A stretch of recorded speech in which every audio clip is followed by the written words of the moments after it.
Vishnupad Paramahansa Parivrajacharya Ashatara Shata Shri Srimad His Divine Grace A.C. Bhaktivedanta Goswami Maharaj Srila Prabhupada Ki Jai. Srila Prabhupada Ki Jai. His Divine Grace Srila Prabhupada Ki Jai. Ananta Koti Vaishnava Vrinda Ki Jai. Namacharya Srila Haridas Thakur Ki Jai. Prem Shri Gaho Shri Krishna Chaitanya Prabhu Nityananda Shri Advaita Gadadhar Shri Vasari Gaur Bhaktivinoda Ki Jai.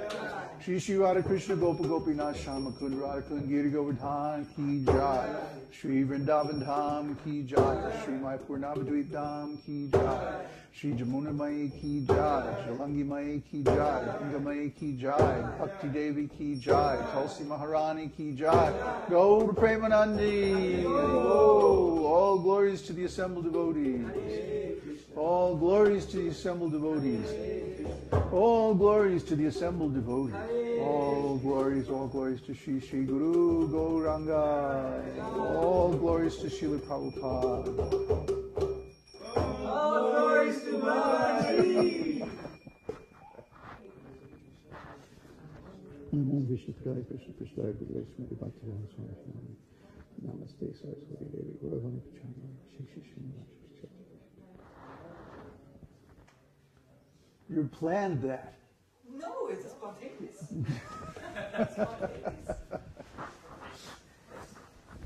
What am I going to do with these guys? Okay, so it's another Sunday satsang, and this needs to go out in the sun again.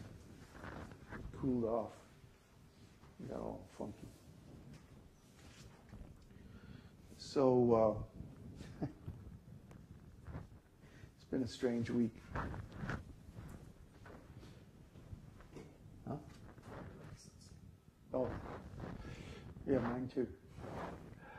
What happened this week? Neptune went into Aquarius this week. And people say that Vedic astrology doesn't include the outer planets, Uranus, Neptune, and Pluto.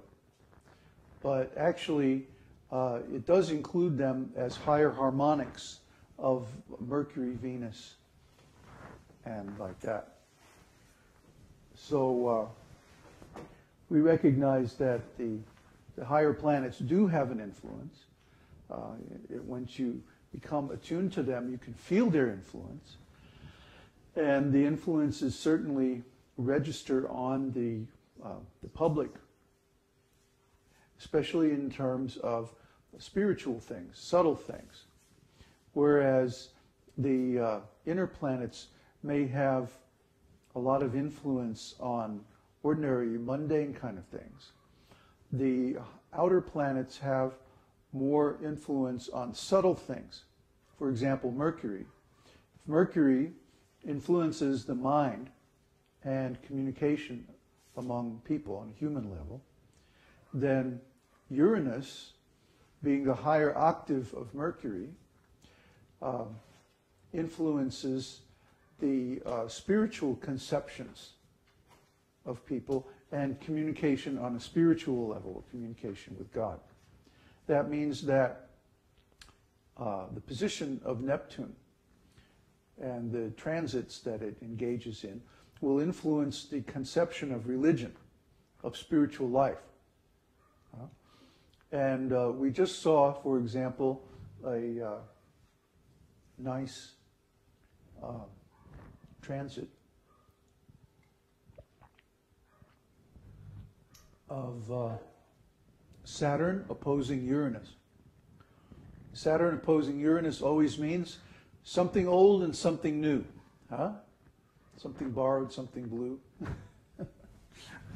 But Saturn is the old, the conservative, the traditional, the usual, the normal, and like that.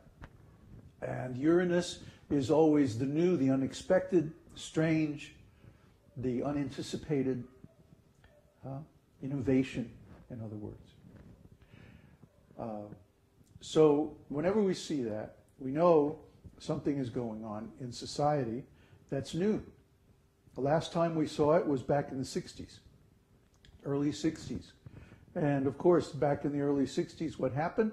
There was a tremendous revolution of public opinion away from the old traditional values and towards a whole new set of values, which have pretty much now been accepted or become gradually accepted as mainstream values, even though there's still a conservative section of society that doesn't embrace them. The spiritual, philosophical, social values that were born in the early 60s have now become the values of a sizable part of our population, which is generally called the baby boomers, because they were at a formative age around that time. Similarly, now another series of oppositions of Saturn with Uranus are occurring. The last one happened, was it back in October or November? And we just had another one the other day. And then it's going to happen one or two more times over the next year or so. These oppositions always happen in a series because the planets involved will go retrograde, in retrograde motion during different parts of the year. And so they'll make the opposition 3 or 4 times every cycle. So anyway, long story short, every time this happens, there's a revolution. And the area of that the revolution is in is determined by the signs that the planets are in. Okay? So this time, Uranus was in Aquarius. Uranus was in Aquarius, and now Neptune is going into Aquarius. So guess what's going to happen? There's going to be a revolution in spiritual conceptions or religious conceptions. Okay? Just like we saw a huge increase in interest in alternative religious and spiritual practices back in the 60s, we're going to see another explosion in that same area now coming up over the next 7 years or so. That's the time during which Neptune is going to be in Aquarius. Neptune moves very slowly. It takes something like 249 years to go around the sun.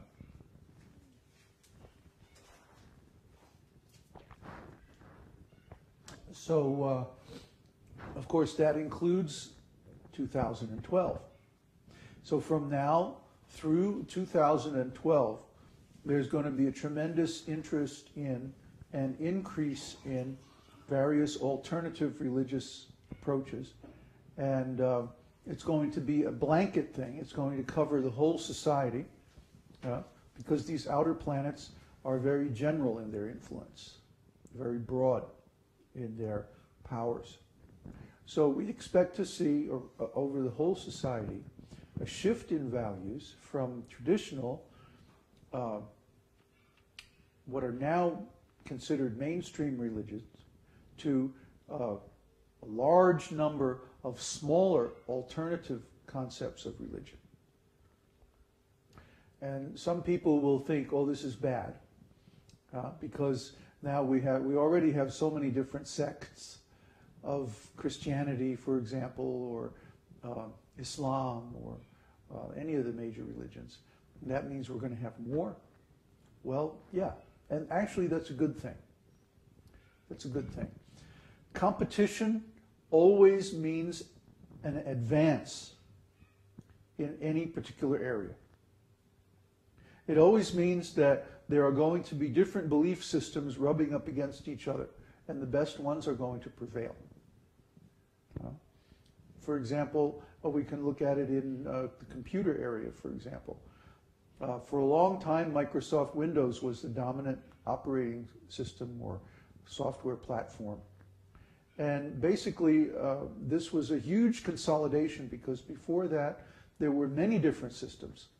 And all of them were in competition. And what this meant was there was a tremendous amount of technical advancement in the 60s and 70s. And then Microsoft Windows became dominant. And what happened? Advancement slowed to a crawl because they had a de facto monopoly. But then what happened now, they're gradually losing their grip because of all the new internet applications and mobile applications. And so all these little companies are starting up again.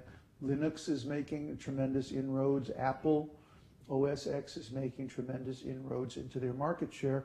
They're losing their de facto monopoly, and the result is going to be a higher degree of innovation, a higher pace of change. Similarly, in religion, the major religious conceptions, all based